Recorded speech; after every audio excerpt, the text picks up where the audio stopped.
Guys, अगर आप लोग टीवी के शौकीन हैं तो एक चीज आप लोगों ने गौर करी होगी कि एक मूवी ऐसी है जिसे सेट मैक्स या सोनी मैक्स पे बार बार दिखाया जाता है। सबसे पहले तो आप लोग चैट सेक्शन में उस मूवी का नाम गैस करके बताओ। जी हां, आपने ठीक लिखा, वो मूवी है अमिताभ बच्चन की सूर्यवंशम। पर सवाल यह है कि सेट मैक्स या सोनी मैक्स सूर्यवंशम मूवी को बार बार क्यों दिखाते रहता है? तो उसके पीछे के दो रीजन है। पहला रीजन, जिस ईयर में यह मूवी रिलीज हुई थी उसी ईयर में सेट मैक्स चैनल भी लॉन्च किया गया था। और दूसरा रीजन यह है कि सेट मैक्स या सोनी मैक्स ने इस मूवी के अगले 100 सालों के राइट्स उस वक्त खरीद लिए थे और इसी वजह से इस मूवी को वो बार बार दिखाते हैं। एरिन नाम की एक महिला बहुत समय से बंजी जंपिंग करना चाहती थी। एडवेंचर किसे नहीं पसंद, और इसके लिए वो जाम्बिया गई और उन्होंने दिन चुना 31 दिसंबर 2011 का। लेकिन जिस नदी के ऊपर से वो बंजी जंपिंग करना चाहती थी उस नदी में बहुत सारे मगरमच्छ थे। जैसे ही उन्होंने छलांग लगाई उसके बाद वो हुआ जिसका उन्होंने सपने में भी अंदाजा नहीं लगाया था। वो जैसे ही कूदी, रस्सी टूट गई और वो सीधे उस नदी में जाके गिरी जहां पर बहुत सारे मगरमच्छ थे। नदी का बहाव बहुत तेज था लेकिन उस बंदी ने हार नहीं मानी और जैसे तैसे करके पत्थरों से टकरा के वो किनारे तक पहुंची और अपनी जान बचाई। कभी कभी एडवेंचर हमारे लिए लेने के देने कर देते हैं, लेकिन इस महिला की जाबाजी के लिए एक लाइक तो बनता है। गाइस, इंडिया में जब एग्जाम होता है ना तो हमारे यहाँ के स्टूडेंट गर्मियों में तो चलो नहा के ही जाते हैं एग्जाम देने, लेकिन वो लोग सर्दियों में, इनफैक्ट कड़ाके की ठंड में भी नहा के जाते हैं एग्जाम के चक्कर में। वो ऐसा इसलिए करते हैं ताकि नहाने के बाद ऊपर वाले का नाम लेंगे तो एग्जाम में अच्छे नंबर आएंगे। लेकिन ये सिर्फ इंडिया में होता है, साउथ कोरिया में इसका जस्ट उल्टा होता है।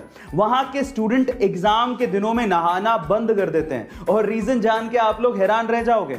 उनका यह मानना है कि अगर एग्जाम के दिनों में नहाए तो ऊपर पानी जैसे ही पड़ेगा वो सारा का सारा पढ़ाई किया हुआ पानी के साथ ही बह के निकल जाएगा। Oh my God. चलिए गाइस, एक जिंदगी की पहेली पूछता हूं। मान लीजिए कि आप कार से जा रहे हैं और भयंकर तूफान आ रहा है और आप अचानक से बस स्टैंड के सामने से निकलते हैं और वहां पर 3 लोग खड़े हैं। पहली एक बूढ़ी औरत जिसे तुरंत अस्पताल ले जाने की जरूरत है, दूसरा वो आदमी जिसने कभी जिंदगी में आपकी जान बचाई थी, और तीसरा वो व्यक्ति जिसे आप जीवन साथी बनाना चाहते हैं।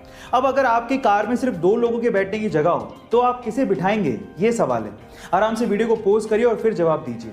चलिए मैं आपको इसका आंसर बताता हूं। देखिए, बहुत सिंपल है।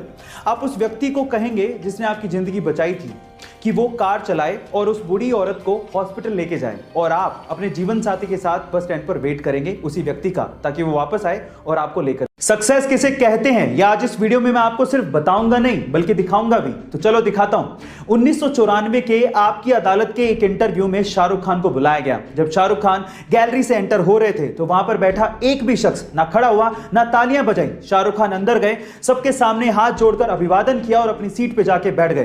तो वहां के लोग कुछ इस तरह से रिएक्ट कर रहे थे, ना जाने किसको बुला लिया हो। लेकिन 21 साल बाद, साल 2015 में जब शाहरुख खान को आपकी अदालत के इंटरव्यू में दोबारा बुलाया गया तो दीवानगी का आलम कुछ अलग लेवल पे था। लोग खड़े हुए, सीटियां बजाई, तालियां बजाई और शाहरुख खान का अभिवादन किया।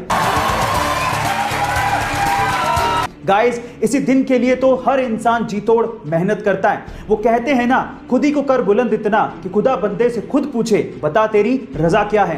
गाइस, ऐसी अमेजिंग वीडियोस के लिए YouTube पे हमारे चैनल को सब्सक्राइब कर लीजिए और अगर आप Instagram पे देख रहे हैं तो मुझे फॉलो करना मत भूलिएगा। मिलते हैं अगली वीडियो में।